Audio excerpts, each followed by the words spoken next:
ओम शांति 18/10/2021। आज की मुरली से मनन चिंतन। क्लास में आत्म अभिमानी होकर बैठना है। परमपिता परमात्मा और बच्चे अभी मिलते हैं। इसको कहा जाता है आत्माओं और परमपिता परमात्मा का इस सृष्टि पर मेला।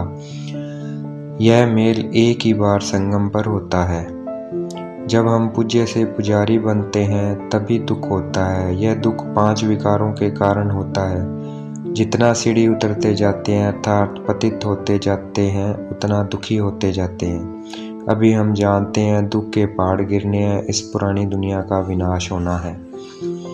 बाबा निराकार है, वह टीचर बनकर हम शालिग्रामों को पढ़ा रहे हैं। बाबा हमें इस पढ़ाई से विश्व का मालिक बनाने आए हैं। हम 5000 साल पहले भी स्वर्ग के मालिक थे, संगम पर ही बनाया था।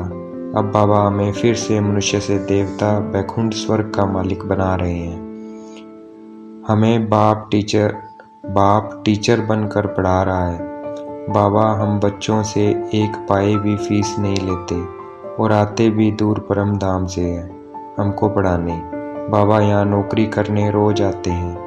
जैसे हमारी नौकरी कहीं दूर होती है तो आना जाना होता है। बाबा निराकार परमात्मा है, न कि कृष्ण।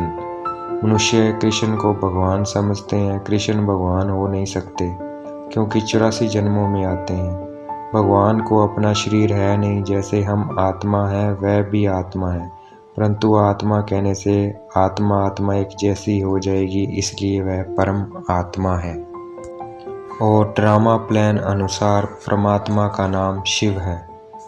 शिव बाबा का नाम रुद्र नहीं है, ना ही कृष्ण ने कोई यज्ञ रचा है। यह सब झूठ है। शिव बाबा आकर हमें सच बताते हैं। बाबा हमें नर से नारायण बनाने आए हैं।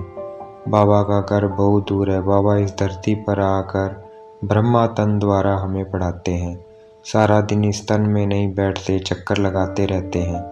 परमात्मा की गिलानी करने के कारण हम इतने दुखी और महान पतित बन गए हैं। ब्रह्मा बाबा को कोई आदि देव कहते हैं, कोई एडम कहते हैं, कोई महावीर कहते हैं और हम प्रजापिता ब्रह्मा कहते हैं। हमने शिव बाबा को आधा कल्प याद किया है, इसलिए शिव बाबा को इस पराये देश आना पड़ता है। यहाँ सब पतित हैं, दुखी हैं, अनाथ हैं, कोई संभालने वाला नहीं है। शिव बाबा हम अनाथों को पढ़ाने की कोई फीस नहीं लेते। जैसे यहाँ गवर्नमेंट भी अनाथों को पढ़ाने की कोई फीस नहीं लेती, लेकिन शिव बाबा की तो बहुत बड़ी रूहानी गवर्नमेंट है। शिव बाबा कहते हैं जप तप दान पुण्य शास्त्र पढ़ने आदि करने से मुझ तक कोई नहीं पहुँच सकता। मनुष्य भक्ति करने से और ही पतित बन गए हैं, पंख टूट गए हैं। मनुष्य अब उड़ नहीं सकते। जब हम में ज्ञान घृत पड़ा हम उड़ने लग गए। मनुष्य में घृत अथवा पेट्रोल खत्म हो जाने से जोत बुझ गई है। शिव बाबा अब आकर ज्ञान घृत भर रहे हैं। शिव बाबा हमसे पढ़ाई की फीस नहीं लेते हैं। हम कहेंगे हम चावल मुट्ठी देते हैं तो बाबा कहते हैं चावल मुट्ठी तो हम भक्ति मार्ग में भी देते थे, इसका हमको रिटर्न दूसरे जन्म में मिल जाता था। अर्थात हम अगर ज्ञान यज्ञ में कुछ भी देंगे उसका रिटर्न हमें 21 जन्म मिलेगा, तो ये हम अपने लिए देते हैं। अभी बाप हमारे सम्मुख बैठे हमें फ्री पढ़ा रहे हैं, क्योंकि बाबा को पता है अभी हमारे पास बाबा को देने के लिए कुछ नहीं है, इसलिए बाबा हमसे कुछ नहीं लेते। लौकिक पढ़ाई में कितना खर्चा है, कितने इम्तिहान पास करने पड़ते हैं। यहाँ तो शिव बाबा सबको एक ही पढ़ाई पढ़ाते हैं।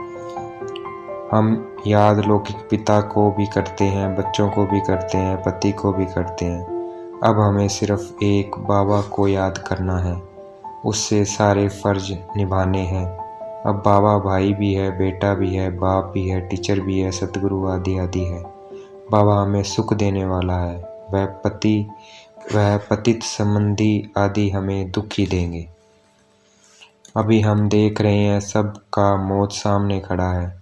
शिव बाबा आए हैं सबको साथ ले जाने, इसलिए शिव बाबा को कालों का काल कहते हैं। बाबा हम बच्चों को ही पढ़ाते हैं और कहते हैं अगर पावन दुनिया में जाना है तो बस एक लास्ट जन्म विकार में नहीं जाना है। हमें शिव बाबा की मत पर चलना है और विष के बगैर रहना है। बाबा हमें राजयोग सिखा रहे हैं। हमें अपने घर वालों को भी समझाना है और दूसरों को भी समझाना है। पुरानी दुनिया का विनाश होना है। महाभारत लड़ाई प्रसिद्ध है और भगवान भी आया हुआ है। आज की मुरली का वरदान, सर्व खजानों से भरपूर बन, अपने चेहरे द्वारा सेवा करने वाले सच्चे सेवादारी भव। आज की मुरली का स्लोगन, समय और संकल्प के खजाने की बचत कर, जमा का खाता बढ़ाओ। अच्छा, ओम शांति। शुक्रिया मीठे बाबा, शुक्रिया।